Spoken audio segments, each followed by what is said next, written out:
the air right now to bring you the latest on the storm reports that continue to pour in from across this country. 22 tornadoes have been reported across 6 states. In one of the craziest tornado outbreaks we have ever seen, the stories coming out of the southeast after this weekend are unbelievable. With tens, maybe even over 100 people losing their lives in these storms, rescue efforts are still underway today on Sunday morning. I'm going to bring you the latest details on this situation, and we're going to do it right here, right now. Let's go.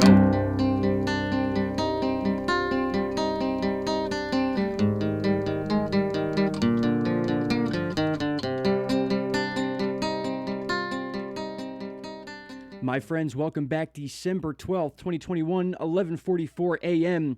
And you're looking at a time lapse of the last 2 days, which includes the storm that caused the horrible tornado outbreak in the southeast. In fact, as I grab the cursor here, you're going to notice that the last video we made was on Winter Storm Atticus, which wrapped up over the Great Lakes. And now we can say that this tornado outbreak in the southeast was due to the pull-up of the warm, moist air from the Gulf and the Caribbean. We specifically talked about this line of moisture as we were seeing it develop, but we did not expect to see the blow-up of storms or anything really remotely close to what we saw on Friday.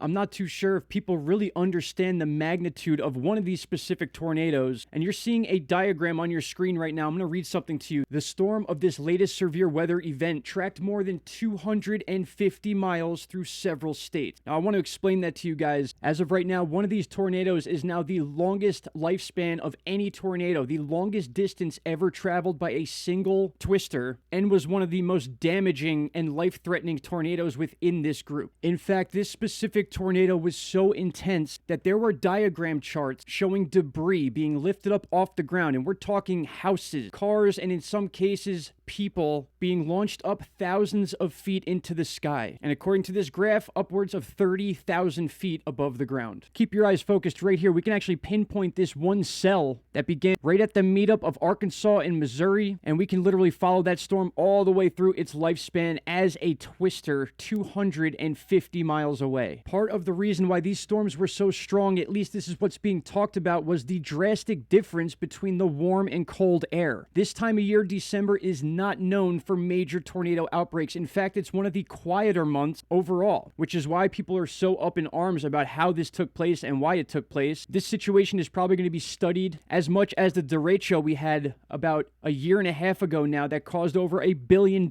in damage. One of the most heavily damaged areas was Mayfield. You're looking at an image now of a building that's still actually standing, unlike many others in the area. Out of these situations, we do end up hearing some positive stories or just breathtaking stories, if you want to call them that. Here's one in particular, already making headlines. The tornado winds carried a family photo more than 150 miles from Kentucky to Indiana.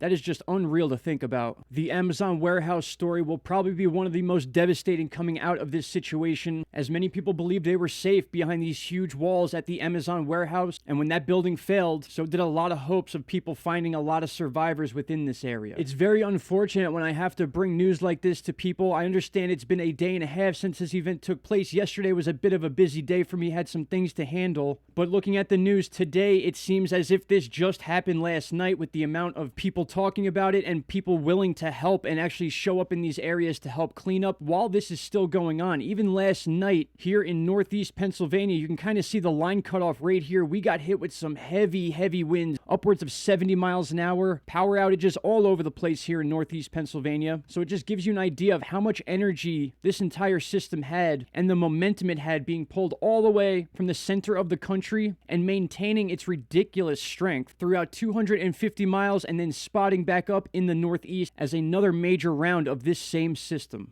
I'm not sure if this is going to be something new that we have to worry about now. We could have some sort of correlation with big low-pressure systems capable of producing snowstorms that then pull up energy and moisture from the Gulf of Mexico and the Caribbean. And now anytime that happens, the fear of the tornado outbreaks is going to be very real, specifically in the southeast and that south-central part of the country as well, northern Texas, Oklahoma, Arkansas. My friends, we'll be back to the normal schedule beginning tomorrow with the early videos. I apologize for that. I have another video video on La Palma coming up. A huge explosion taking place on La Palma just a few hours ago. A 5,000 foot of ash explosion out of nowhere showed up on the live webcam. We'll see if that is leading to any sort of new eruptions. I appreciate each and every one of you. Shout out to Canada, and I will talk to you all in the next video. Take care. Bye-bye. Stop right there, my friends. If you have not already, click that subscribe button, and don't forget to hit the bell icon. Click all, and you will get all notifications from this channel. And trust me, you won't be disappointed.